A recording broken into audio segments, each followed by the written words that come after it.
On va voyager un petit peu dans ce 24 heures en Alsace. Je vous emmène grâce à ce livre sur les routes d'Europe centrale et d'Europe de l'Est. Bonsoir Étienne Henry. Bonsoir Mathieu. Vous étiez déjà venu nous présenter certains de vos livres. J'ai cru comprendre que parfois vous preniez des vacances normales en famille. Mais vous, votre truc, c'est aussi tous les étés de prendre votre voiture et de partir tout seul, un petit peu à l'aventure, direction Istanbul, Saint-Pétersbourg, Samarcande, Bakou. C'est au gré des étés. Vous tenez votre journal de bord et quand vous revenez, vous en faites des livres. Donc ça, c'est l'aventure, entre guillemets, d'il y a un peu plus d'un an, été 2018. Qu'est-ce qu'on voit de différent quand on part sur les routes, plutôt les petites routes d'ailleurs, vous évitez plutôt les grands axes et les sites touristiques?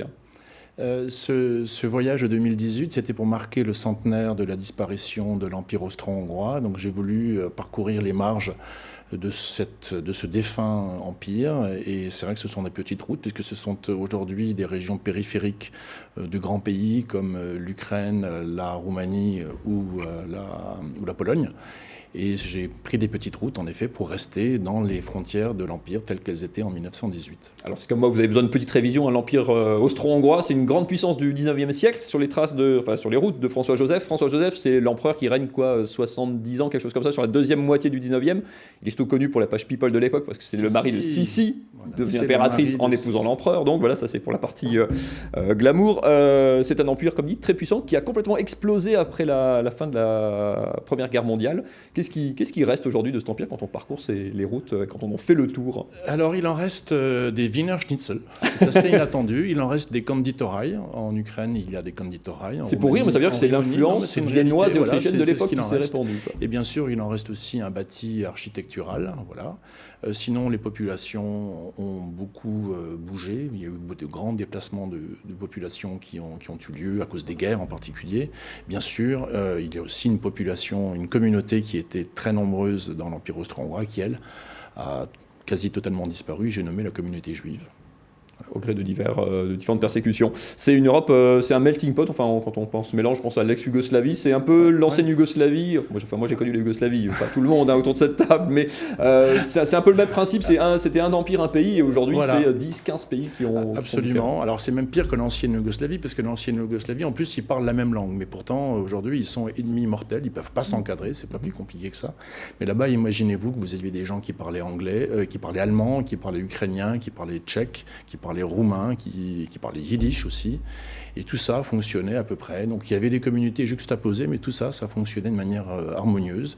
Il y avait l'état de droit, il y avait des financements, il y avait des infrastructures, il y avait de l'éducation. Donc tout ça, ce sont les conditions du développement. Et puis après 1918, un certain nombre de ces conditions ont disparu. Et il en reste aujourd'hui des décalages flagrants de niveau de vie et de PIB par habitant. Il y a un décalage de 1 à 10 entre le sud-ouest de l'Ukraine et le Tyrol du Sud, par exemple. Alors ici, on passe les frontières sans douane, sans papier, mais à l'est, c'est un petit peu plus compliqué, c'est ça? Voilà, dès que vous n'êtes plus dans l'espace Schengen, c'est 1, 2, 3 heures, avec beaucoup de tracasseries, beaucoup d'attentes, des fouilles, voilà, beaucoup de formalités administratives.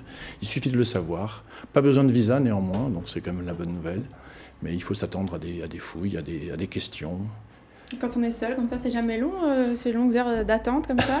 Alors comme je suis tout seul, justement, je n'impose cette attente en plein soleil à personne d'autre qu'à moi-même. Donc je ne ressens aucune culpabilité, parce que je n'inflige rien à personne. Et puis moi, je prends mon mal en patience. Et puis après tout, c'est moi qui ai choisi d'être là, donc je ne vais pas m'en plaindre.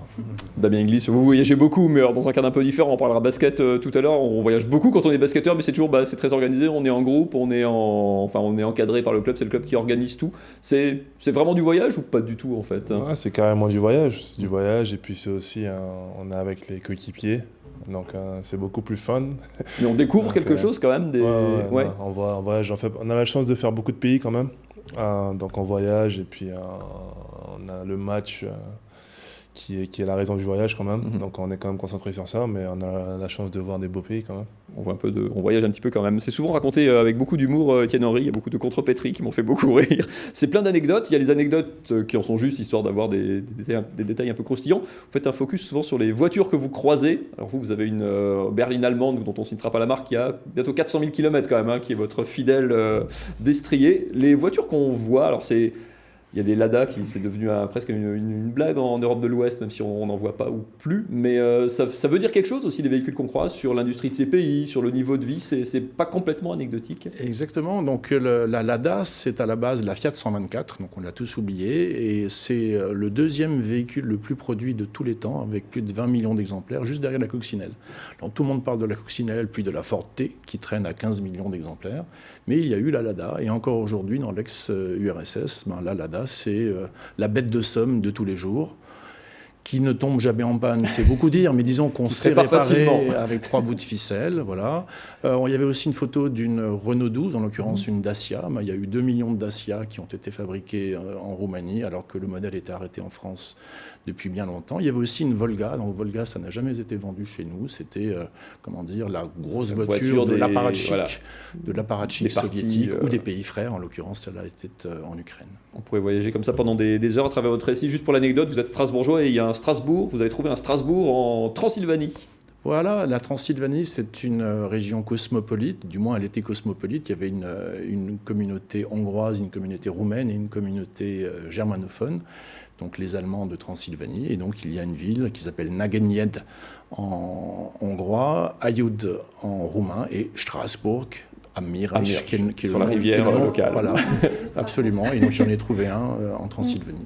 Merci beaucoup Étienne Henry, on pourrait en parler franchement pendant des heures, c'est très drôle, c'est plein d'anecdotes, on apprend plein de choses aussi, on voyage à travers l'histoire, on découvre les langues, on découvre les cultures de la dizaine de pays que vous avez du coup parcouru, c'était à l'été 2018, si vous étiez à Samarcande cet été, donc on vous reviendrait évidemment quand le prochain livre sera sorti. Merci beaucoup en tout cas d'être venu nous présenter cet ouvrage ce soir.